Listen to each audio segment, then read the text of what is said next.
Uma tempestade de verão mata 4 pessoas no Rio de Janeiro. Bairros inteiros amanhecem debaixo d'água. Mais um trecho da ciclovia Tim Maia desaba. Carros da Polícia Militar ficam submersos. O massacre na escola americana. O técnico de futebol Aaron Fais é a primeira vítima identificada. Ele morreu ao usar o corpo para proteger os alunos. O atirador Nicolas Cruz matou 17 pessoas. Estudantes brasileiros contam o que viram. O meu primeiro pensamento foi: ele vai entrar aqui e vai matar todo mundo. E ainda um grave acidente fecha a rodovia 020 entre Brasília e Bahia. Delegados da Operação Lava Jato afirmam que não vão aceitar interferência nas investigações. Toma posse o novo presidente da África do Sul. E você vai ver também a estreia do Brasil na Olimpíada. O Rio de Janeiro está sofrendo com as consequências do temporal do começo da madrugada. 1 hora de chuva forte provocou mortes, inundou um hospital, alagou ruas e avenidas, parou meios de transporte. Um caos. A reportagem é da Mônica Teixeira. As faixas eram um pedido de ajuda.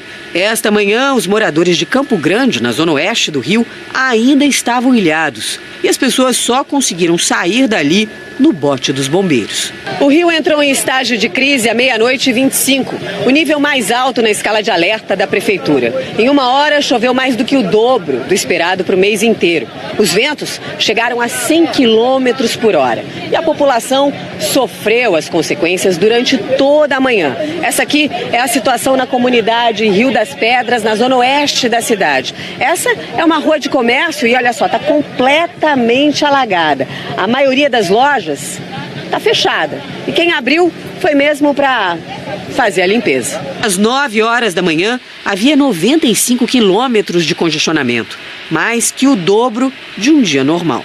Um dirigível não tripulado caiu sobre a linha férrea e interrompeu a circulação dos trens. O ramal Santa Cruz, na zona oeste, não vai funcionar hoje. E não foi o único meio de transporte afetado na cidade. O terminal do BRT, o corredor de ônibus expresso, ficou debaixo d'água. Alô, prefeito, como é que tá a Europa aí, ó? Porque aqui tá bravo. No Hospital Municipal Lourenço Jorge, na Barra da Tijuca, pacientes em macas ficaram no meio da água. Também na Barra, o toldo de um evento veio abaixo. 25 pessoas ficaram feridas. Esta árvore bloqueou as pistas da Avenida Brasil, uma das mais importantes vias expressas do Rio. Outro trecho da avenida ficou alagado e a prefeitura demorou para agir. As pistas só foram liberadas depois das 7 horas da manhã. Choveu muito também na Zona Norte. Perto do estádio do Maracanã, mal dava para ver a rua. Parte da cidade ficou sem luz, inclusive 8 batalhões da Polícia Militar. Nesse, em Rocha Miranda, os carros da PM ficaram submersos. O jornal comunitário Voz das Comunidades enviou vídeos que mostram o drama provocado pelo temporal no Complexo do Alemão. A correnteza invadiu casas com força e provocou destruição. Moradores entraram em pânico durante a madrugada. Esse taxista passou por um sufoco em São Conrado, na Zona Sul. Ele estava levando um passageiro quando o carro enguiçou. O táxi começou a boiar pela rua alagada e só parou quando bateu nesta árvore. Depois de 40 minutos, o passageiro conseguiu sair com a água ainda batendo na cintura. O carro foi afundando mais, foi boiando para lá, para cá. Ele chegou e falou: a gente tem que sair, pega tuas coisas que vai começar a afundar. O secretário municipal de conservação disse que um temporal como esse é raro. Importante a gente qualificar essa chuva como extremamente atípica. Ela tem uma taxa de recorrência, ou seja, ela é esperada uma vez a cada 152 anos. Não é nada trivial isso. Para este especialista em hidrologia, o problema é a falta de manutenção do sistema de drenagem. São sempre os mesmos pontos de alagamento. Portanto, salta aos olhos também que há uma falta de manutenção para esses pontos. Ou é excesso de lixo, ou é o revestimento dos canos deteriorados, que, portanto, não permitem o escoamento, ou ambos. Eu diria que o mais natural é que seja ambos, ou seja, não há visitação para limpeza e não há visitação para reparo, serviço de manutenção dos canos. Mas depois de cada chuva forte, a história se repete. E um menino de 12 anos, atingido por um desabamento em Cascadura, foi a 4ª vítima do temporal no Rio. Em Quintino, também na Zona Norte, 2 vizinhos morreram por causa da queda de muros. A reportagem é do Paulo Mário Martins. A entrada dessa vila virou um amontoado de escombros. Ainda era madrugada quando a tragédia aconteceu no bairro de Quintino, na Zona Norte do Rio.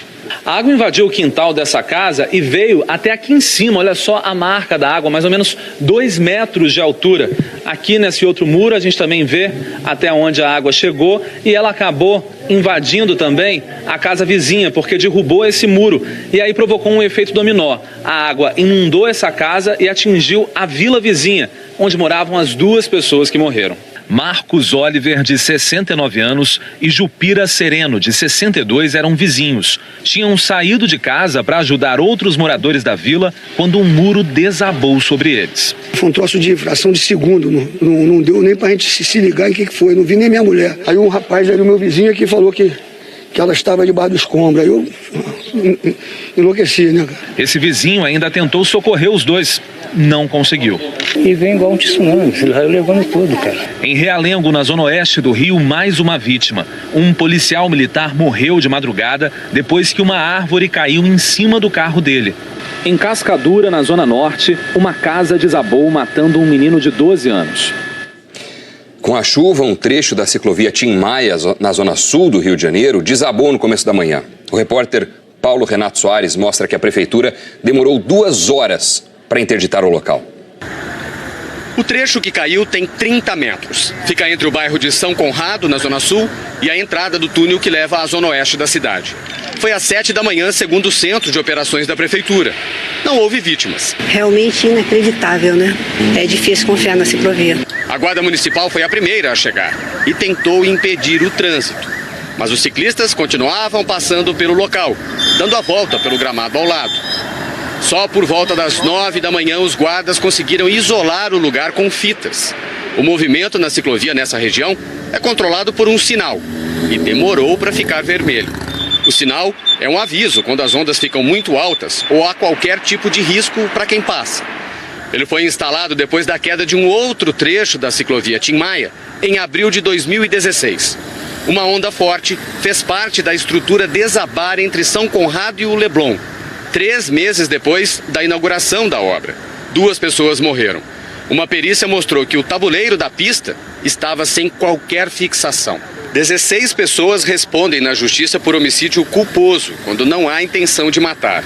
A ciclovia foi uma das obras construídas para a Olimpíada do Rio. Autoridades da prefeitura, representantes de secretarias que cuidam da fiscalização e da infraestrutura estiveram aqui no local. A Defesa Civil só chegou quase 3 horas depois da queda da ciclovia. Ninguém quis falar. Qual a primeira avaliação que dá para fazer? Não posso falar não, gente. E toda vez que eu passo aqui, cada vez que eu passava, tinha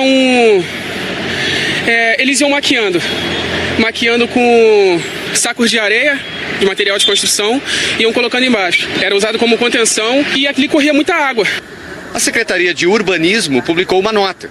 Disse que o solo abaixo da ciclovia cedeu por conta da erosão provocada por águas pluviais. A nota diz ainda que a empresa responsável pela obra, a Odebrecht, já foi acionada para fazer os reparos imediatos, sem custos aos cofres municipais, já que a obra está na garantia. E avisa que a ciclovia vai ficar interditada até o fim da investigação.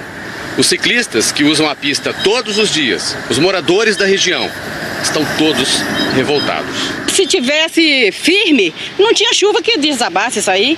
Então se desabou é porque já estava para desabar. É triste, amigo, é muito triste, é revoltante. Enquanto o prefeito viaja, o rio desaba. Tá aí, ó, o dinheiro público jogado fora. É isso, prefeito, que você quer? Do Rio de Janeiro? A cidade maravilhosa? Venha ver. A Odebrecht, responsável pela obra, informou que o afundamento do solo nesse trecho da ciclovia aconteceu pelo mau funcionamento da rede de drenagem do local, que não é responsabilidade da empresa. A prefeitura não se manifestou sobre isso. A repórter Tatiana Nascimento está na zona norte da cidade, uma região bastante afetada pela chuva. É com ela que a gente fala agora ao vivo. Oi, Tatiana, boa tarde para você. O prefeito Marcelo Crivella, do PRB, já voltou de viagem? Oi, Doni, boa tarde. Não, o prefeito Marcelo Crivella, que está na Europa, só deve retornar ao Brasil amanhã. E ele apenas publicou uma mensagem numa rede social dizendo que está acompanhando a situação, que a Defesa Civil ficou de prontidão e que 2 secretários municipais, Jorge Felipe do Meio Ambiente e Paulo Messina da Casa Civil, foram coordenar os trabalhos no Centro de Operações da Prefeitura. Enquanto isso, várias áreas da cidade estão em situação crítica. Nós estamos em Rocha Miranda, na Zona Norte, nessa rua onde nós estamos, há entulhos por toda parte, carros que ficaram inundados, muita sujeira.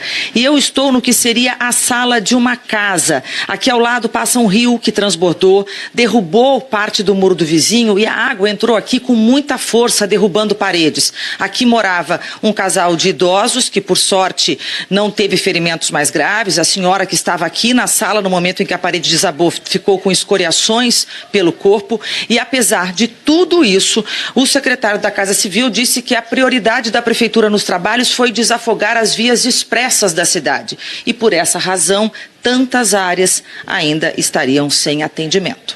Doni. Obrigado, Tatiana, pelas informações.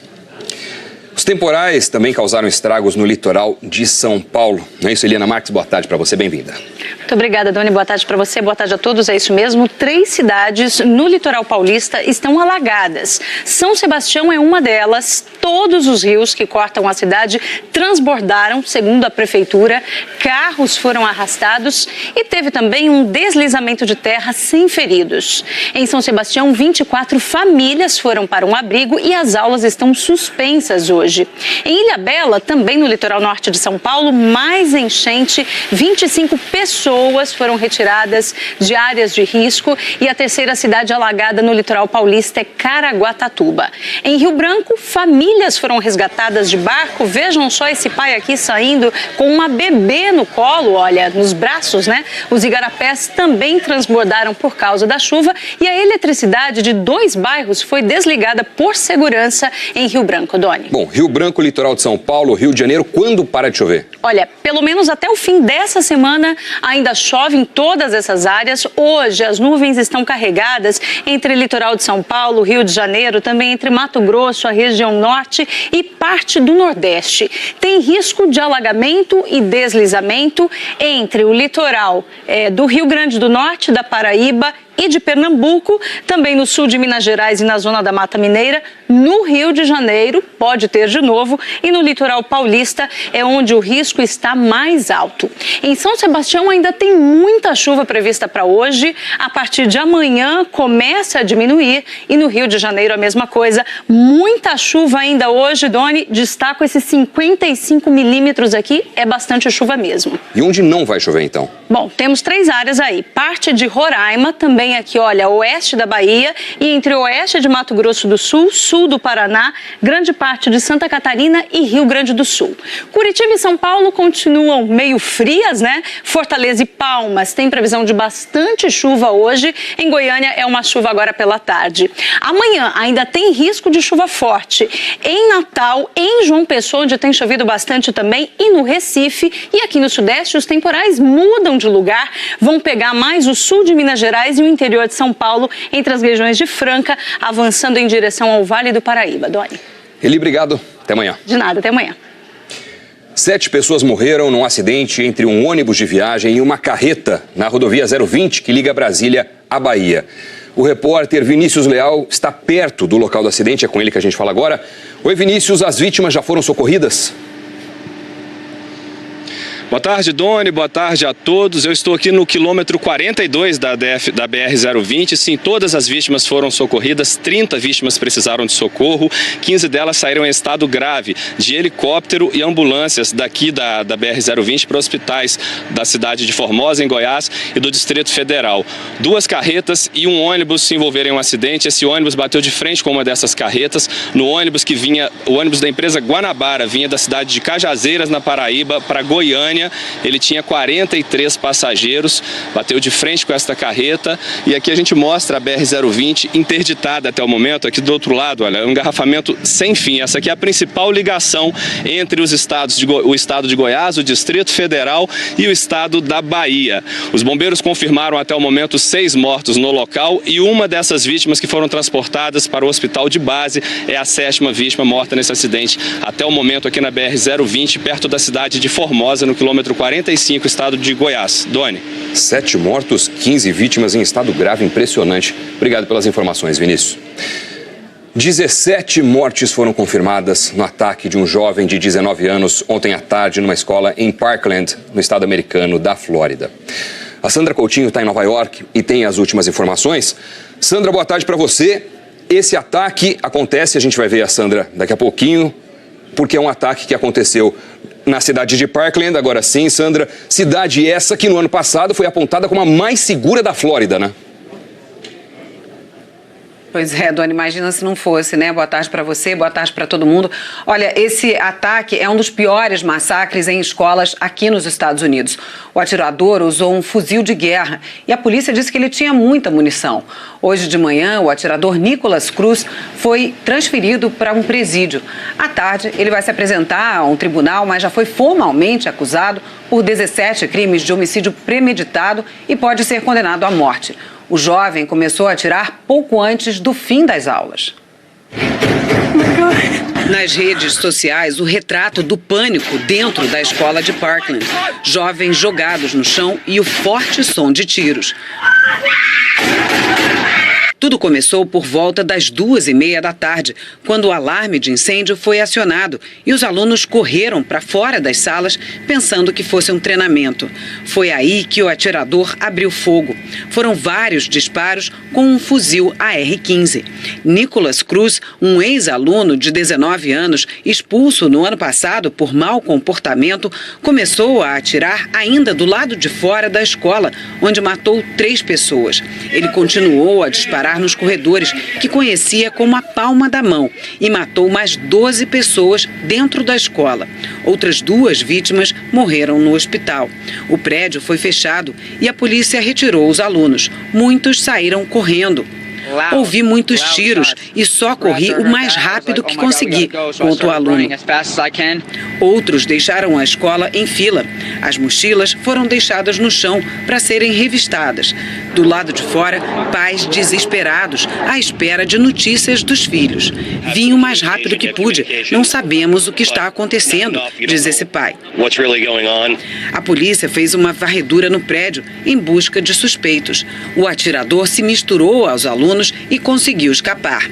1 hora depois, ele foi preso pela polícia sem resistir, já em outra cidade. Nicholas foi transferido para uma ambulância e levado para o hospital.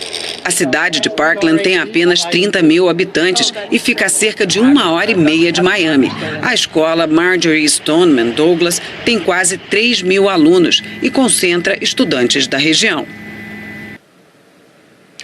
Nas redes sociais, o Nicholas já dava sinais de que planejava o ataque. Ele dizia que ia matar pessoas com um fuzil, que queria morrer lutando e ameaçava policiais que, segundo ele, perseguiam pessoas do bem. Nos posts, fotos com pistolas e facas. O jovem tinha sido expulso da escola de Parkland no ano passado e estava proibido de entrar no prédio se estivesse usando uma mochila. Os colegas contaram que ele era calado e perseguia uma menina que queria namorar. Mesmo com todos esses sinais de alerta, Nicholas comprou o fuzil que usou ontem legalmente. A primeira vítima foi identificada hoje de manhã. Aaron Fines era técnico de futebol da escola e morreu usando o corpo como escudo para proteger os alunos dos tiros. Agora de manhã, o presidente Donald Trump postou a seguinte frase numa rede social. Havia tantos sinais de que o atirador da Flórida era mentalmente perturbado. Ele tinha sido expulso da escola e tinha comportamento suspeito. Vizinhos e colegas sabiam que ele era um grande problema. É sempre necessário avisar as autoridades. Mais tarde, a Casa Branca divulgou um comunicado lamentando as mortes e decretando que as bandeiras sejam mantidas a meio mastro por 5 dias. Massacres como este reacendem a discussão sobre a venda de armas aqui nos Estados Unidos. O Partido Republicano do presidente Donald Trump defende o livre acesso às armas. Ontem, o senador republicano Marco Rubio, da Flórida, disse que não é o momento de discutir esse assunto. O presidente da Câmara, Paul Ryan, afirmou agora há pouco que o tiroteio na Flórida não deve tirar dos cidadãos americanos o direito de ter armas, Doni. Obrigado, Sandra. E dentro da escola, o desespero tomou conta de alunos e professores. Era início da tarde. O dia na escola Marjory Stoneman Douglas estava quase acabando quando o medo tomou conta das salas de aula. Max conta que ouviu vários tiros. Todos fecharam as portas e apagaram as luzes. Ele e os amigos tiveram que esperar a polícia chegar para sair da sala e viram várias pessoas mortas no caminho. Alguns alunos registraram o que aconteceu dentro do colégio. Nas imagens dá para ver uma das vítimas no chão e uma aluna ferida sendo carregada por um policial.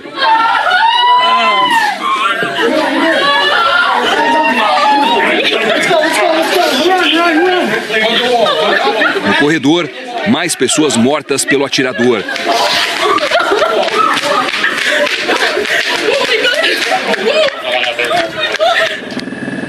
Havia jovens brasileiros na hora do massacre no colégio de ensino médio. Gabriel estava na sala ao lado da que foi atacada e deu uma entrevista ao correspondente Jorge Pontual. O meu primeiro pensamento foi: ele vai entrar aqui, ele vai matar todo mundo. Então, eu só queria falar com a minha mãe de qualquer jeito, falar com ela. Eu ficava, Biel, e aí ele falou assim, eu só escutei a segunda vez, mãe, estão atirando. E aí eu já entrei pelo WhatsApp, porque como a ligação estava ruim, às vezes ele poderia digitar, escrever, para não falar muito alto lá. E aí ele escreveu várias vezes assim, tiro, tiro, tiro, tiro, tiro. Sendo que não sai da minha cabeça, eu vi um menino que eu, sabe, que é um rosto familiar, sabe? Uma pessoa que eu via todo dia indo para a sala, porque a sala era perto da minha, então é difícil, é muito difícil mesmo.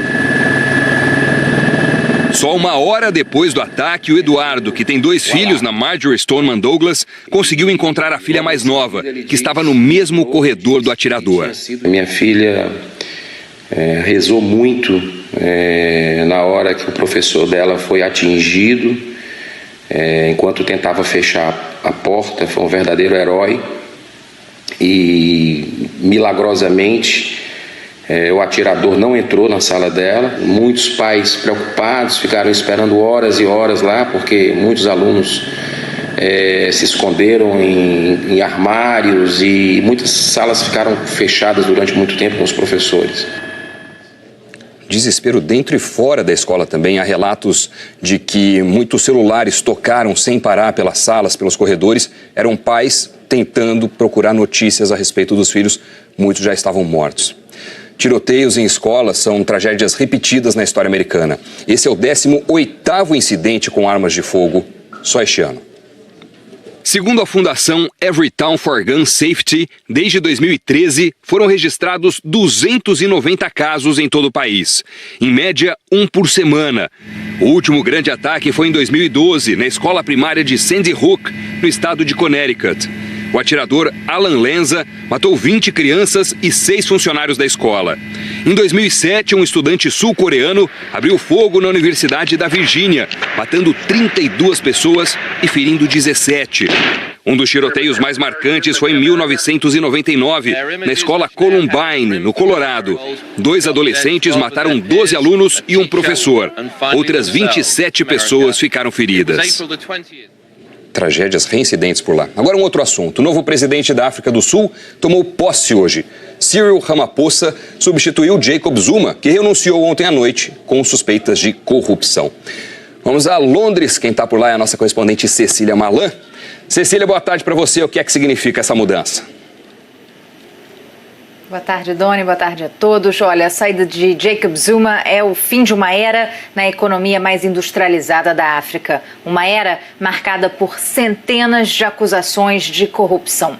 A pressão pela renúncia veio do próprio partido dele e das ruas. Os aplausos confirmaram Cyril Ramaphosa na presidência. Líder do partido Congresso Nacional Africano, o mesmo de Zuma e Nelson Mandela, ele começou a carreira política nos sindicatos do país, mas se decepcionou quando não foi escolhido o sucessor de Mandela. Trocou a política pelo setor privado e virou um empresário de sucesso. Os desafios agora são enormes. O desemprego chega a quase 30%. A desigualdade social entre negros e brancos ainda é enorme também e o público desconfia do partido no poder desde o fim do apartheid em 1994, isso sem falar na economia que patina. Ao tomar posse hoje, Ramaphosa disse que tem pressa para melhorar a vida dos sul-africanos. Os deputados aliados e da oposição desejaram sorte, mas avisaram que vão cobrar e lembraram que as eleições gerais estão logo ali, em 2019. Doni. Vamos ver se a vida deles melhora mesmo ou não. Obrigado, Cecília. A maioria das prefeituras não está conseguindo manter as contas em dia. E quem paga por isso são os contribuintes. Ontem, a gente mostrou o aumento de impostos e taxas municipais. Agora, a repórter Graziela Azevedo mostra por que as prefeituras estão sem dinheiro. Nem todos os municípios estavam vacinados contra a crise, com as contas em ordem ou com receitas suficientes para bancar as despesas que não são poucas. Organizar as campanhas de vacinação, cuidar da saúde e da educação básicas, do trânsito, da iluminação. Essas são algumas das obrigações das prefeituras. Elas estão na linha de frente da administração municipal, porque é nas cidades que as pessoas vivem e é nos municípios que os cidadãos sentem na pele os efeitos da crise. Um estudo da Federação das Indústrias do Rio de Janeiro avaliou as administrações municipais de mais de 4.500 cidades. Menos de 0,5% estavam com as contas no azul, tiveram uma gestão considerada de excelência. Nem 14% conseguiram boa nota. Mais de 57% estavam em dificuldades e mais de 28% em situação crítica. Na tentativa de acertar as contas, sobrou para o morador. Ontem nós mostramos alguns brasileiros que vão pagar muito mais pelos impostos municipais este ano. O carnê da Eolita de Londrina passou para quase R$500. O do Luiz Carlos de São Gonçalo quase dobrou. O do Marco de Florianópolis também. A Eunice de São Caetano do Sul vai pagar mais que o dobro. E o pequeno empresário Amaurílio vai pagar quase R$10 mil a mais do que no ano passado.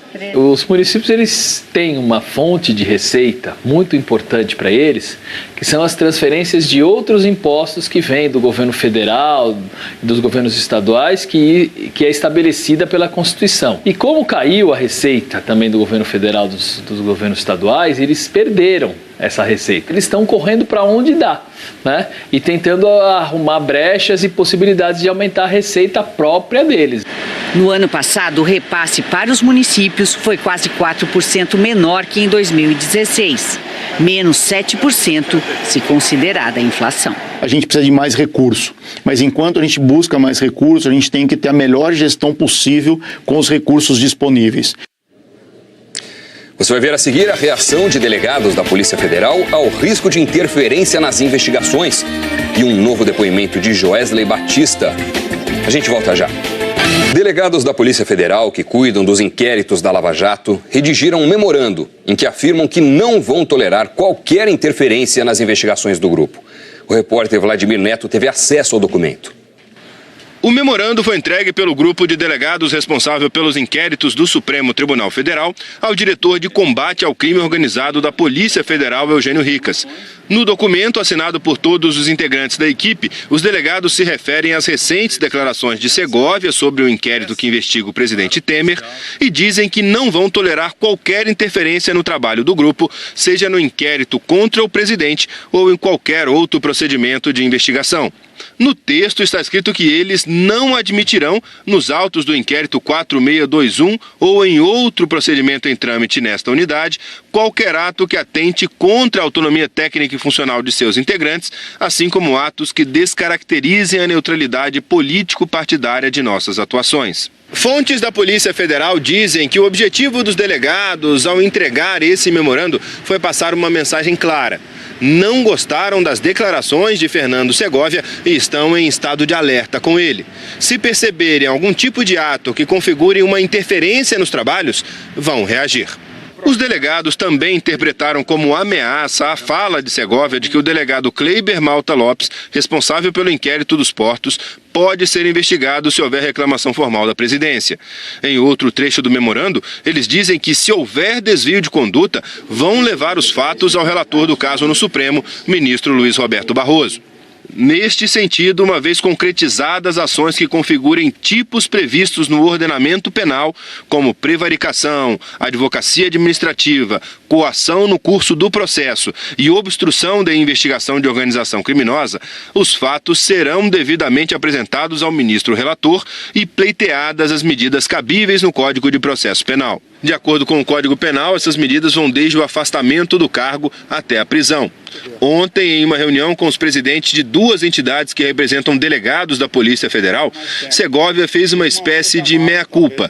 Disse que foi mal interpretado, mas admitiu que pode ter se excedido nas palavras. Na próxima segunda-feira, Segovia terá de se explicar pessoalmente ao relator do caso no Supremo, ministro Luiz Roberto Barroso. Fernando Segovia disse que o memorando é uma prova cabal de que ele não interferiu nem tentou influenciar a investigação. Caso contrário, poderia, segundo ele, ser alvo de representação dos delegados.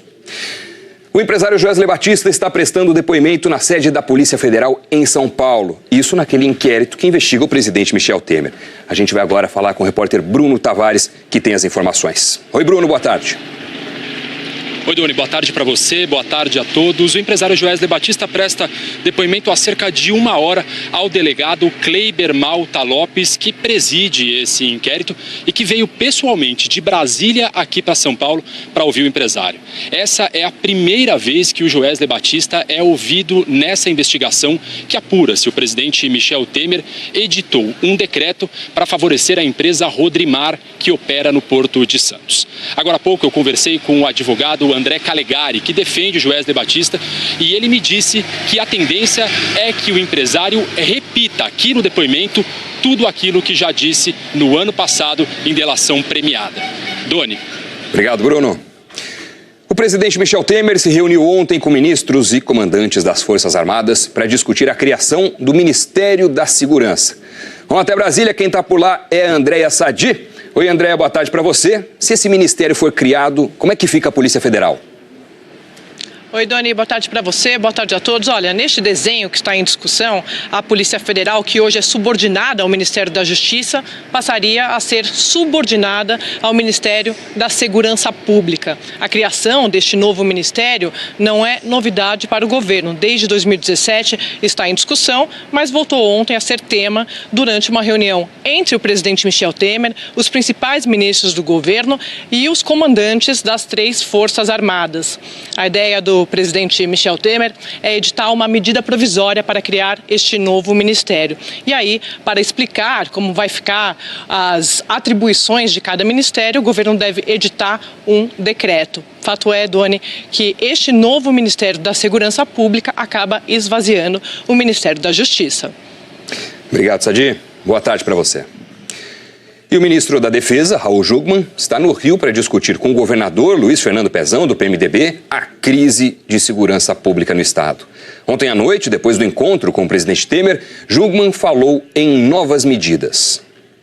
Fica também muito claro para nós que a situação do Rio de Janeiro, durante o Carnaval, como aliás o próprio governador reconheceu, ela de fato foi lamentável e aqueles fatos, eles, eu diria, impactaram muito o governo. E novas medidas deverão vir. Não me pergunte ainda quais serão, porque ainda não definimos, o presidente ainda não bateu o martelo, mas de fato o governo federal pensa em tomar medidas adicionais no que diz respeito ao problema da segurança do Rio de Janeiro. Evidentemente que em conjunto, em cooperação com o governo do estado. E antes de encerrar essa edição, vamos voltar a falar sobre o massacre na escola americana. O correspondente Tiago Eltz chegou agora há pouco a Parkland, na Flórida. É para lá que a gente vai ao vivo para saber as últimas informações. Oi, Tiago, boa tarde. Qual foi a situação que você encontrou por aí? Oi, Doni, boa tarde a todos. Há um cerco muito grande no entorno da escola. Esse aqui é o ponto mais próximo que a gente consegue chegar. Esse é o último bloqueio. A gente vai mostrar para vocês o que está acontecendo agora. No meio dessa multidão de jornalistas do mundo inteiro, está acontecendo uma entrevista coletiva. O governador está aqui, o xerife e também o diretor da escola. Eles estão passando as últimas informações sobre o caso. Agora nós vamos tentar mostrar onde está a escola. Nesses ônibus amarelos que o nosso repórter cinematográfico Lucas Luz vai mostrar agora, atrás desses ônibus é onde fica a escola. Essa aqui é uma região muito conhecida, muito visitada por brasileiros e onde muitos brasileiros moram. A estimativa é que cerca de 200 mil brasileiros vivam nessa região do sul da Flórida. É uma região bastante próspera, rica. Parkland, essa cidade, é muito rica. Foi descrita hoje por um dos moradores aqui como um lugar onde as pessoas não vêm para abrir um negócio, mas vêm para criar os filhos, porque é uma região muito tranquila. E o prefeito daqui chegou a dizer que essa comunidade tranquila falhou porque o atirador já vinha dando sinais de que poderia ser um problema. Doni. Inclusive várias postagens perturbadoras, a gente viu isso nas reportagens. Obrigado, Thiago, bom trabalho para você. O Jornal Hoje termina aqui, você acompanha outras notícias no Jornal Nacional. Para rever as reportagens exibidas, basta ir ao Globoplay. Muito obrigado pela companhia, para você uma boa tarde e até amanhã. Tchau. Qualquer fixação. 16 pessoas respondem na justiça por homicídio culposo, quando não há intenção de matar. A ciclovia foi uma das obras construídas para a Olimpíada do Rio. Autoridades da prefeitura, representantes de secretarias que cuidam da fiscalização e da infraestrutura estiveram aqui no local. A Defesa Civil só chegou quase 3 horas depois da queda da ciclovia. Ninguém quis falar. Qual a primeira avaliação que dá para fazer? Não posso falar não, gente. E toda vez que eu passo aqui, cada vez que eu passava, tinha eles iam maquiando com sacos de areia, de material de construção, e iam colocando embaixo. Era usado como contenção e aqui corria muita água. A Secretaria de Urbanismo publicou uma nota. Disse que o solo abaixo da ciclovia cedeu por conta da erosão provocada por águas pluviais. A nota diz ainda que a empresa responsável pela obra, a Odebrecht, já foi acionada para fazer os reparos imediatos, sem custos aos cofres municipais, já que a obra está na garantia. E avisa que a ciclovia vai ficar interditada até o fim da investigação. Os ciclistas que usam a pista todos os dias, os moradores da região, estão todos revoltados. Se tivesse firme, não tinha chuva que desabasse isso aí. Então se desabou é porque já estava para desabar. É triste, amigo, é muito triste, é revoltante. Enquanto o prefeito viaja, o rio desaba. Tá aí, ó, o dinheiro público jogado fora. É isso, prefeito, que você quer? Do Rio de Janeiro? A cidade maravilhosa? Venha ver. A Odebrecht, responsável pela obra, informou que o afundamento do solo nesse trecho da ciclovia aconteceu pelo mau funcionamento da rede de drenagem do local, que não é responsabilidade da empresa. A prefeitura não se manifestou sobre isso. A repórter Tatiana Nascimento está na zona norte da cidade, uma região bastante afetada pela chuva. É com ela que a gente fala agora ao vivo. Oi, Tatiana, boa tarde para você. O prefeito Marcelo Crivella, do PRB, já voltou de viagem? Oi, Doni, boa tarde. Não, o prefeito Marcelo Crivella, que está na Europa, só deve retornar ao Brasil amanhã. E ele apenas publicou uma mensagem numa rede social dizendo que está acompanhando a situação, que a Defesa Civil ficou de prontidão e que 2 secretários municipais, Jorge Felipe do Meio Ambiente e Paulo Messina da Casa Civil, foram coordenar os trabalhos no Centro de Operações da Prefeitura. Enquanto isso, várias áreas da cidade estão em situação crítica. Nós estamos em Rocha Miranda, na Zona Norte, nessa rua onde nós estamos, há entulhos por toda parte, carros que ficaram inundados, muita sujeira. E eu estou no que seria a sala de uma casa. Aqui ao lado passa um rio que transbordou, derrubou parte do muro do vizinho e a água entrou aqui com muita força, derrubando paredes. Aqui morava um casal de idosos. Trens. O ramal Santa Cruz, na Zona Oeste, não vai funcionar hoje. E não foi o único meio de transporte afetado na cidade. O terminal do BRT, o corredor de ônibus expresso, ficou debaixo d'água. Alô, prefeito, como é que tá a Europa aí, ó? Porque aqui tá brabo. No Hospital Municipal Lourenço Jorge, na Barra da Tijuca, pacientes em macas ficaram no meio da água. Também na Barra, o toldo de um evento veio abaixo. 25 pessoas ficaram feridas.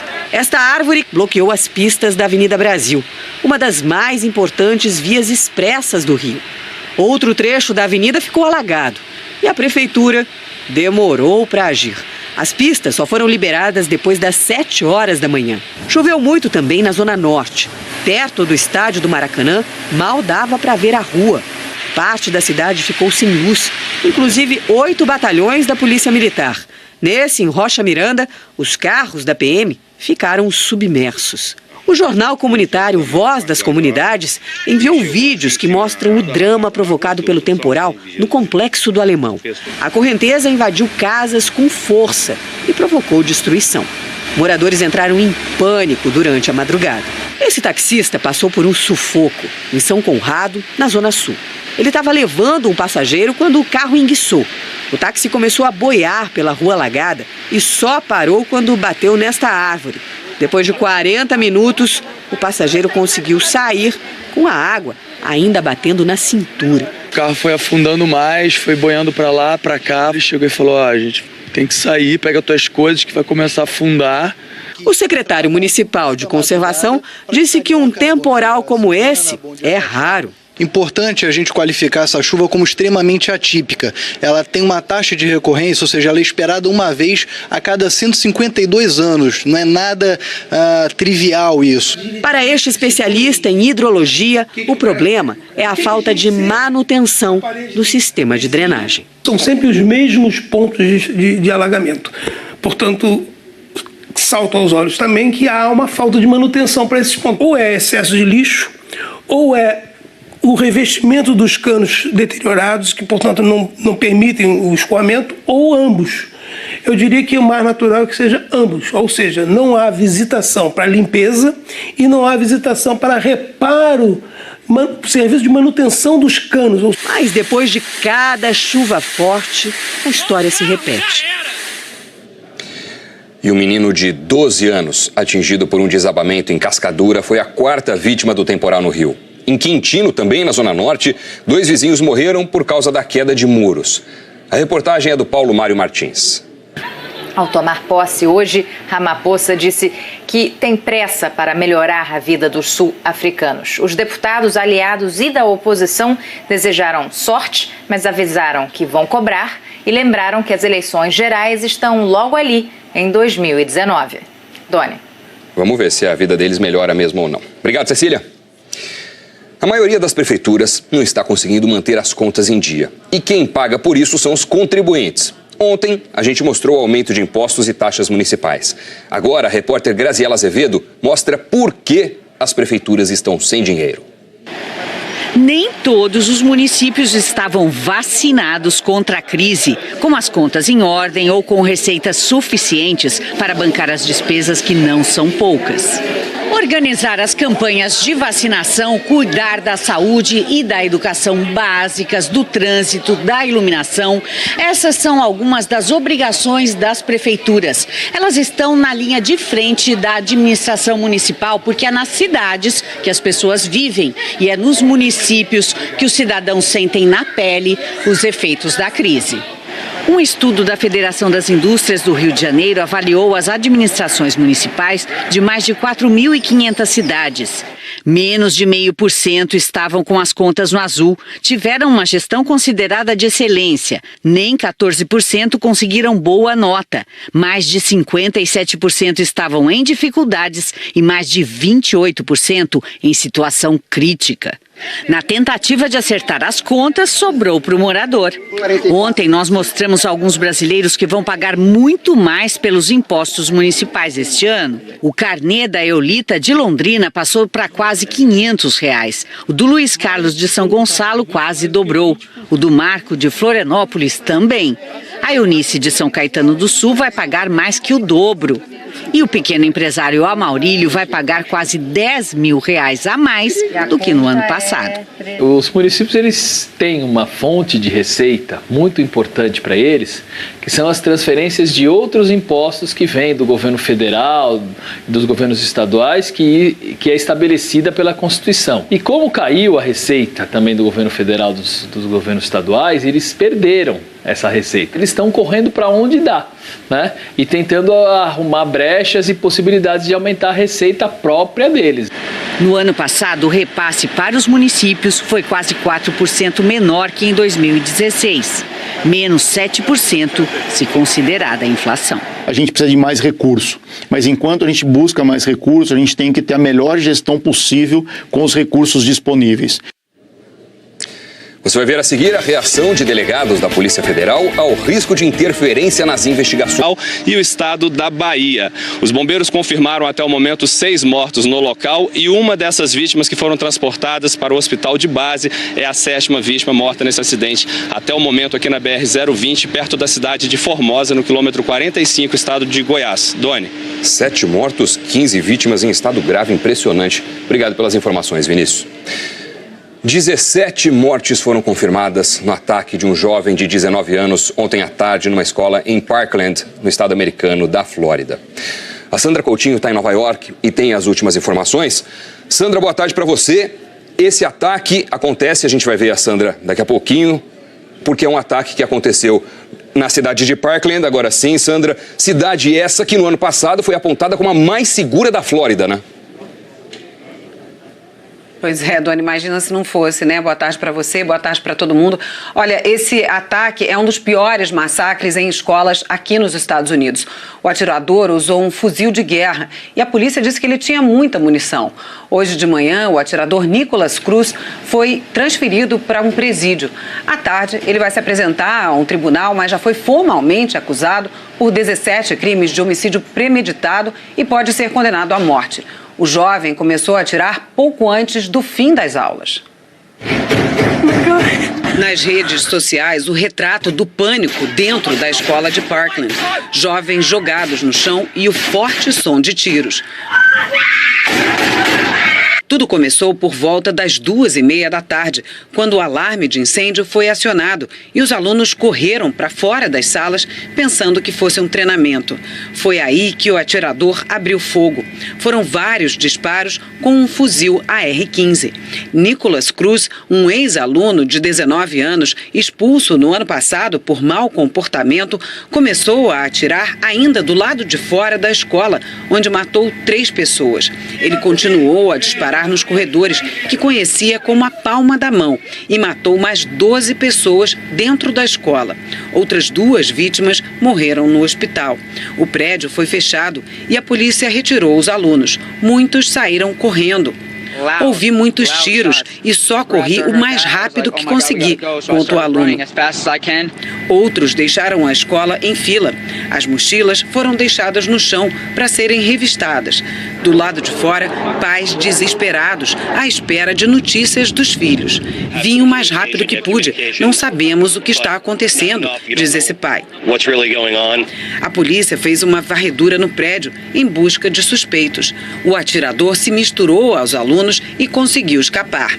1 hora depois, ele foi preso pela polícia sem resistir, já em outra cidade. Nicholas foi transferido para... Boa tarde, Doni. Boa tarde a todos. Olha, a saída de Jacob Zuma é o fim de uma era na economia mais industrializada da África. Uma era marcada por centenas de acusações de corrupção. A pressão pela renúncia veio do próprio partido dele e das ruas. Os aplausos confirmaram Cyril Ramaphosa na presidência. Líder do partido Congresso Nacional Africano, o mesmo de Zuma e Nelson Mandela, ele começou a carreira política nos sindicatos do país, mas se decepcionou quando não foi escolhido o sucessor de Mandela. Trocou a política pelo setor privado e virou um empresário de sucesso.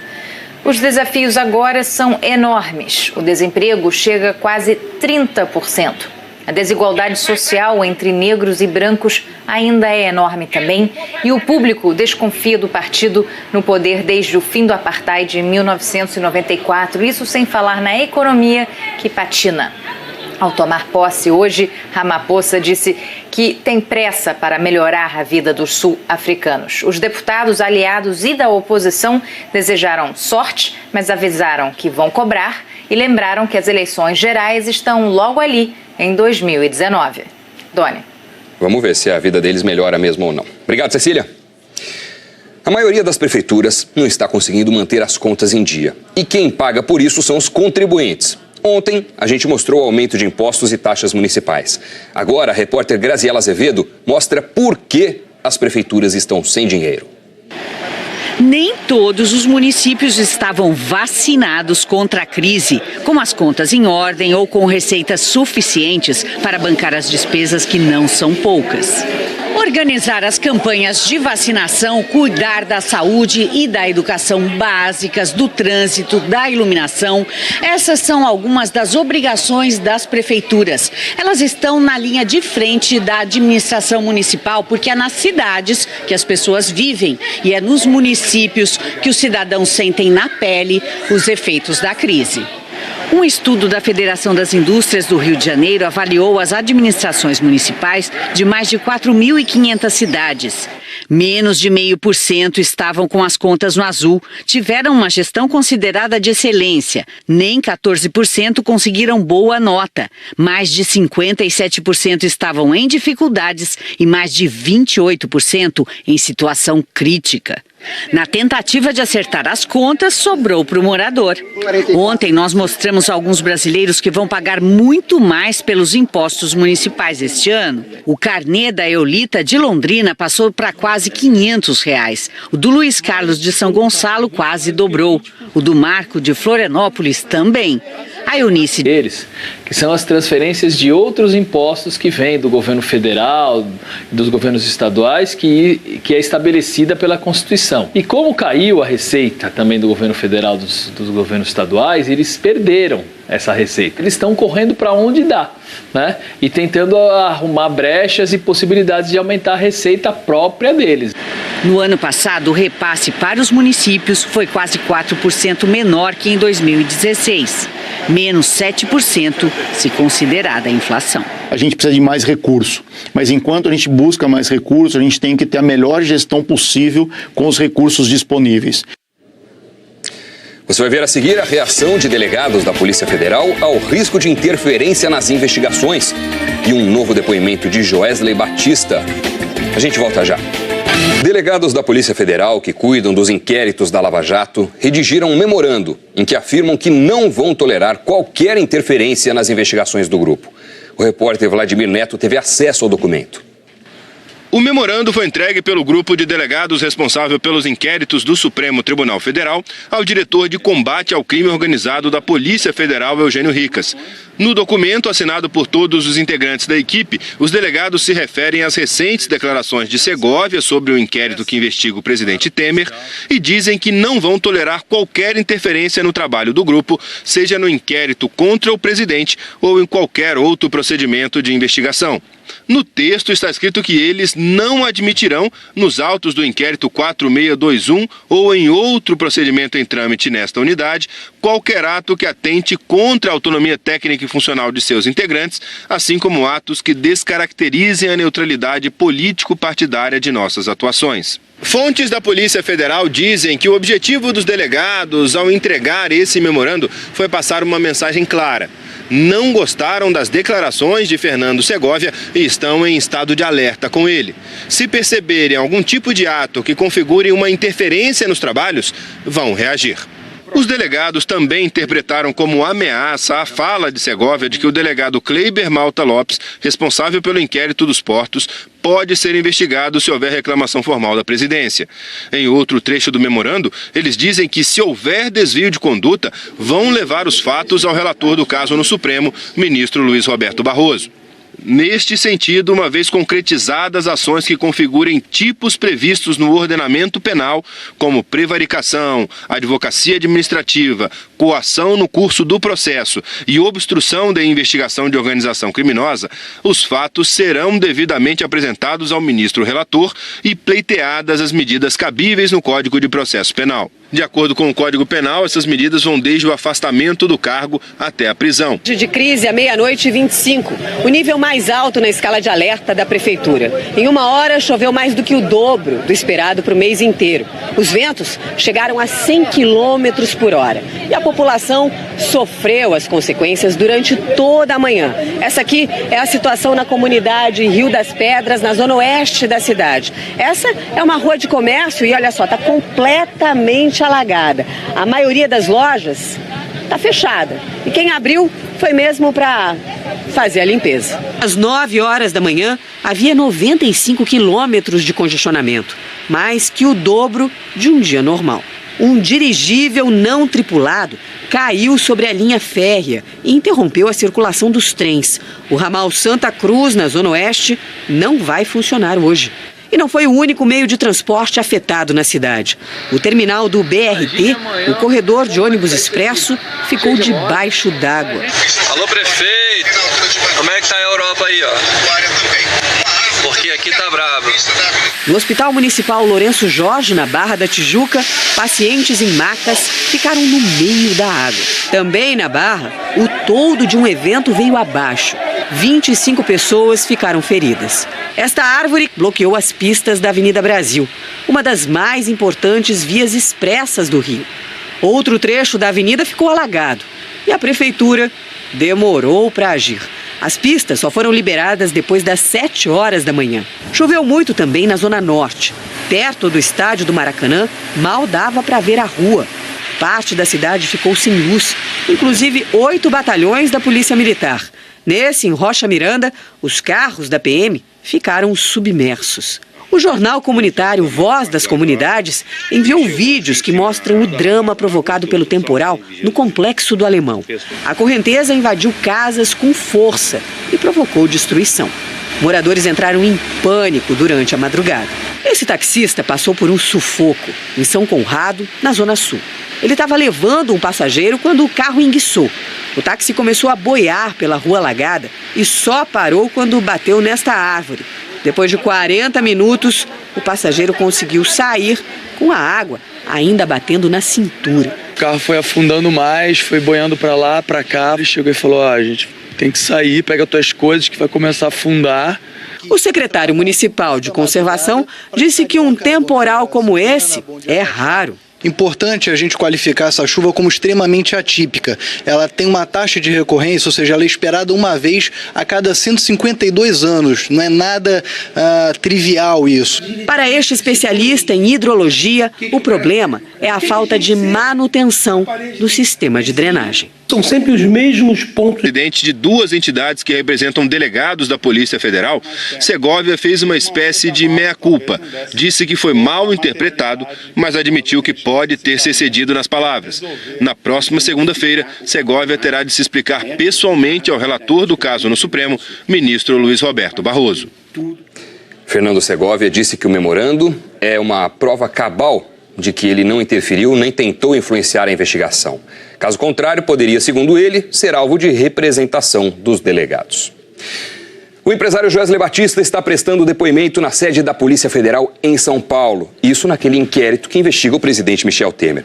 A gente vai agora falar com o repórter Bruno Tavares, que tem as informações. Oi, Bruno, boa tarde.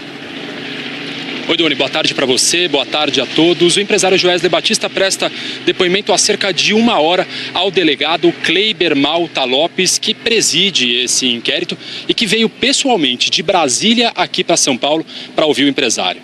Essa é a primeira vez que o Joesley Batista é ouvido nessa investigação que apura se o presidente Michel Temer editou um decreto para favorecer a empresa Rodrimar, que opera no Porto de Santos. Agora há pouco eu conversei com o advogado André Calegari, que defende o Joesley Batista, e ele me disse que a tendência é que o empresário repita aqui no depoimento tudo aquilo que já disse no ano passado em delação premiada. Doni. Obrigado, Bruno.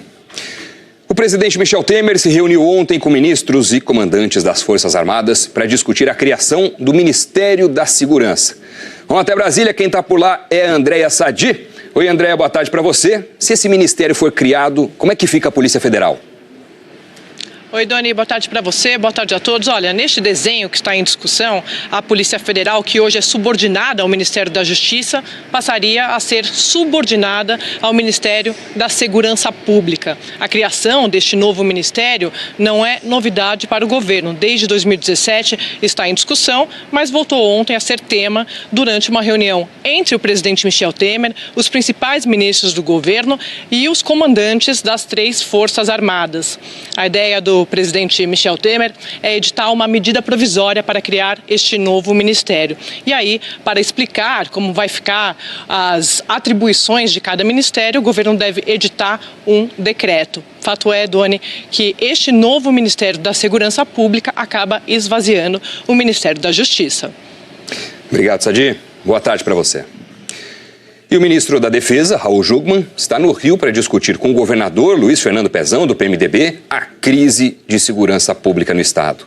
Ontem à noite, depois do encontro com o presidente Temer, Jungmann falou em novas medidas. Fica também muito claro para nós que a situação do Rio de Janeiro